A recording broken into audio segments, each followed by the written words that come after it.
It always comes to this.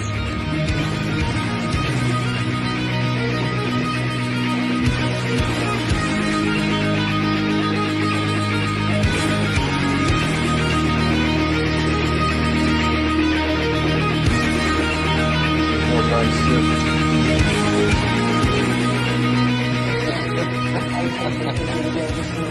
Hello there, guys. Back again to do another progress update today.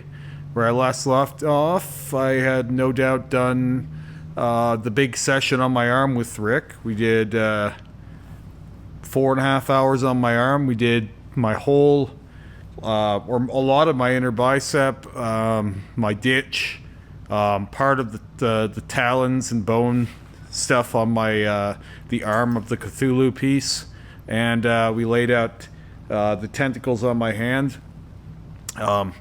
I'm not gonna, take my shirt off or roll my sleeves up or whatever and show that off. I'll put pictures in here. Hasn't changed much. It's still healing. This is just the next day, so there wouldn't be a whole lot of update from the last vlog on that, but we know how the color on black and black on black and stuff is healing already, so par for the course, right? Thankfully, I had another session with Terry. I wasn't sure if I would or not when I made the last one. It's fucking cold here. We're in the middle of a cold snap.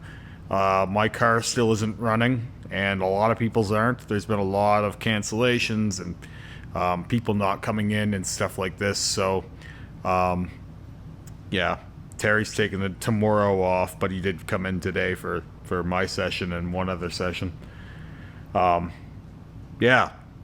So obviously, yeah, Terry tattooed me, to make a long story short, but you can already see that, and the thumbnail will have given that away. This was the first time Terry's tattooed me in 3 weeks, which is a long time for he and I. We usually do have a session every week, but we had the Christmas break, and then he was sick the day after that. So, yeah, it's just been since, the second to last week of December. It's now currently the middle of January. For reference, this will be up late, quite a bit later than that, but yeah, my vlogs are often out of sync with where I am in reality. If you're following me on my Instagram only, like a lot of people are, obviously no one that's watching this, but for reference, my Instagram doesn't have my ears tattooed yet. So I'm in different places in different social medias. It's annoying to some people, but with how content hungry these platforms are, that's just the way it is. I don't do these things for the attention of showing them off to people anyway. I was getting tattooed long before I was on social media. I was one of the last people I knew to be on Instagram, for example. I didn't get Instagram until like 2014 or something. And when I went on there, it was with or 2013, I think it was specifically as like my tattoo scrapbook. I didn't get on there to succeed at being an influencer or any of that other stuff. I just was putting up my tattoos as I got them, and they kind of took off. And then it became a thing where, I found some people that I wouldn't have met otherwise. There was a lot of cool modified people that I met, and wouldn't have met them otherwise, and it became a bit of a communal thing with some of the people I met, whereas it's really a mixed bag, because there's always going to be love and hate on there, so you get a lot of bad too. But being on social media and seeing what other people are doing around the world, it did inspire me to take my mods farther. For example, I had 00 or slightly bigger in my helix, and I think I had like a 12 or 13 millimeter septum piercing when I got on Instagram, and I seen around the world what some people were doing with theirs, and I went a lot farther from that. Not necessarily any one person, but just kind of when you're a big fish in a small pond like I am in Lethbridge, with where it relates to body mods, seeing the work that's being done in the world around you, It's more inspiration or inspiring to take your own work further. So, like I said, it wasn't necessarily any one person that I can point to, just seeing that there was more of a community at large doing this stuff. And of course, I knew there was, but just having that window into it really inspired me to take my own mods farther. So, as much as I rail against Instagram on here and other social media quite often, and some of the slugs that you'll encounter on those platforms, the people who can just barely figure out how to breathe, let alone type a coherent sentence or anything logical, there was a lot of good that came from it too. I think I probably would have continued doing tattoos for as long as I have with or without those platforms, because I was already pretty well full bodysuit when I started, but certainly seeing some of the impressive work that people were doing around the world inspired me to go even further with mine, at least to some degree. But even now, I can't think to one specific person that I would give credit to for inspiring me. There were certainly some people that I seen with some impressive work, but no one in particular that I can name where I went, oh, I have to do what that guy did. Yeah, not a slag at anyone or what anyone else has done. It's just I am more inspired by ideas than I am by the people necessarily behind them. Much like I don't understand why I, for example, seen a person with a tattoo of me on them recently, or like when I've seen my chest piece, my old chest piece has been tattooed a number of times.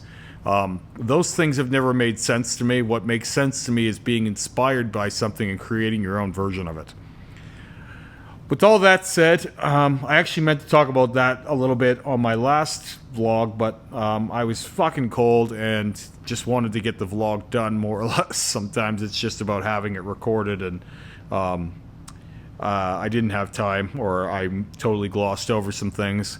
I did have that other session with Terry, obviously. We did now the second pass of red line work. This was all done 2 passes of black and 2 passes of white, and then we did a pass of red over the black, but we never came back and did a second pass on it, so it was pretty dark. And in Terry's own words, he's gotten quite a bit better at saturating color since then. So we both agreed that it would be for the best to do another pass on that, and it was more or less just about sitting down and doing it. Not a painful session for me, not a long session overall for him. It was about an hour-ish, hour and a half. Just a pain in the ass to do, because it's kind of high stakes whenever you're doing, clean, clear lines on someone's face, and there really isn't much space for that white in between the red. So you've got this thin-ass line of white, and then you've got to border that with 2 thin-ass lines of red. And it's, make or break, do or die, more or less. Like if say I laugh when he's pulling a line, all of a sudden I've got a strange line on my face, If he wobbles, if he giggles at a podcast that's playing in the background, now I've got a fucked up line and the whole thing is ruined. So, whenever you're doing pinpoint precision, let alone on someone's face, it's not a really carefree time. It's likewise when I was having my eyelid tattoos done that so many people dislike and some people like. Whether you like them or not, that's a pinpoint precision procedure. And when Lee was doing that, for example, even though theoretically 2 bats are easy to tattoo and it's not hard to saturate that black, especially for a guy like Lee that can saturate black effortlessly, on a large scale, no less, 2 small bats, you're in an area where you could cost someone their vision, theoretically, If I open my eye and he sticks me, who knows what happens? It's not going to be good. So both of us are, in a high-stakes environment there. Me not wanting to open my eye and me wanting to stay still so he can run that line or pack that black. And him having to make sure to pull away if I do blink, or saturate this stretchy-ass skin when my eye is moving around on the inside of it. So sometimes, even though the session isn't painful, it's not long, and it's not technically the most difficult thing to do, from a theoretic standpoint, the placement and the stipulations around the tattooing can make it an intense experience for one reason or another. For example, since I mentioned my eyelids, I found them less painful than my ears, just as an example, because I had both of these done relatively recently. But I found the ear session less intense than the eyelid tattoo session, even though I found the ears much more painful, because I felt like there were less stakes having my ears tattooed. And that's a great comparison, because there still were some stakes theoretically with my ears. I mean, there's all kinds of things that could have gone wrong there, where I had to re-stretch my ears, and I had a lot of blood and plasma pooling in my eardrums, and at one point I lost some of my hearing during the session. It came right back after the blood drained out. There was blocking my sound waves or whatever, but still the eyelid tattoo session was more intense, because there's theoretically more that could go wrong. It was much the same with my face tattoos. Every time I get these done, even though I don't find them painful or hard to sit for, there's always that chance that something can go wrong. And then it's like, I've got such intricate work here now that if something did go wrong, it's like it's more than a little whoopsie. And you can't really get these colors that we have here on my face with any other method. So, for example, the red velvet on black has a very particular look, right? You don't get this look any other way. I had someone ask me if you could achieve this black or this red via just simply mixing the red velvet with black before you tattoo someone, and the answer is you might be able to get a color like that, but you won't be able to get the same feel or texture or vibe of this. The black that went in here thickened up the color.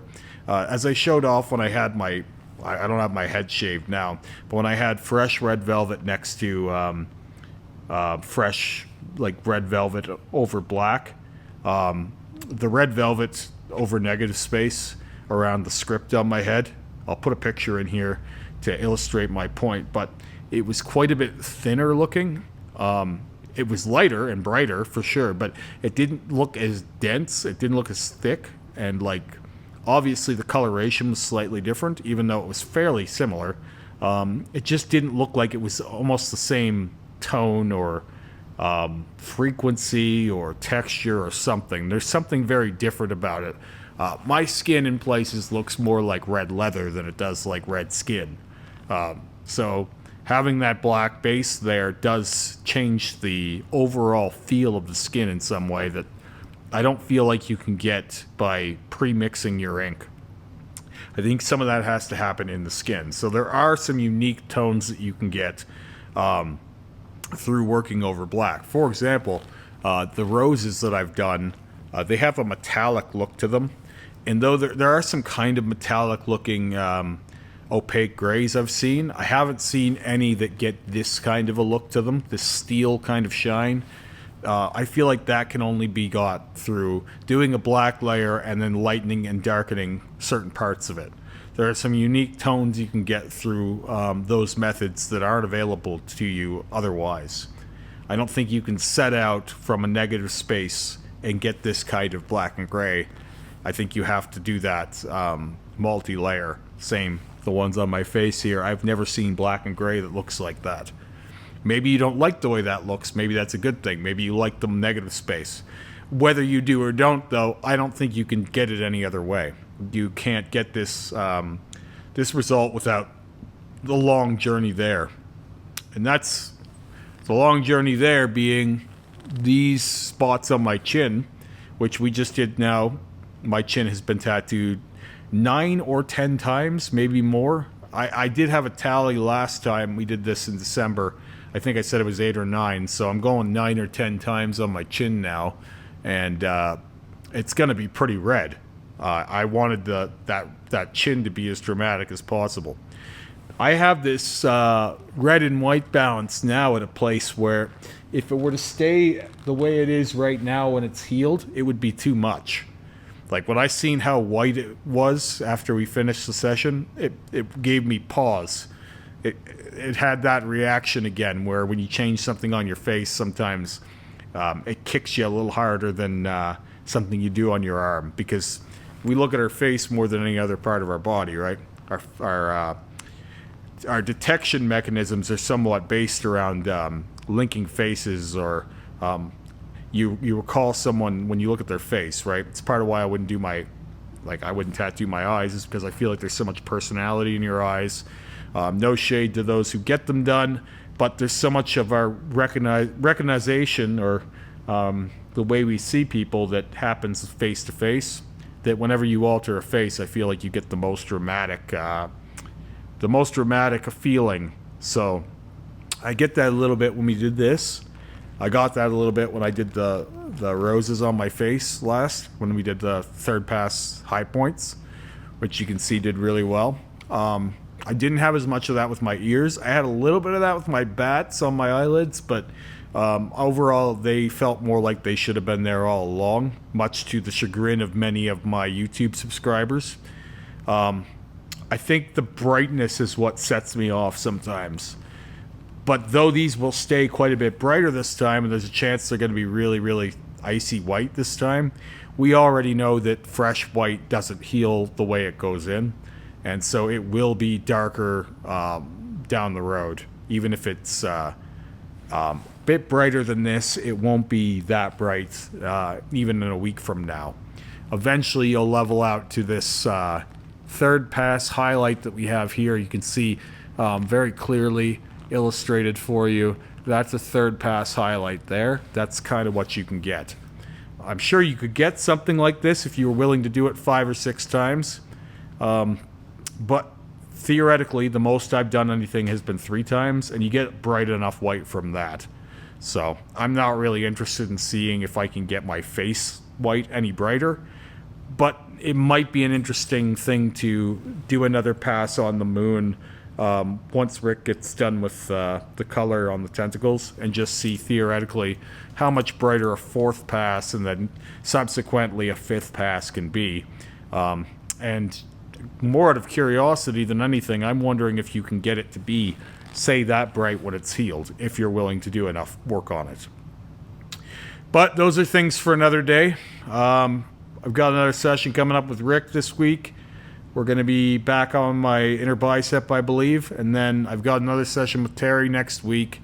We're going to be doing more of the spider webbing throughout my neck and over to my shoulder, etc. I'll talk to you guys again soon. Have a great day.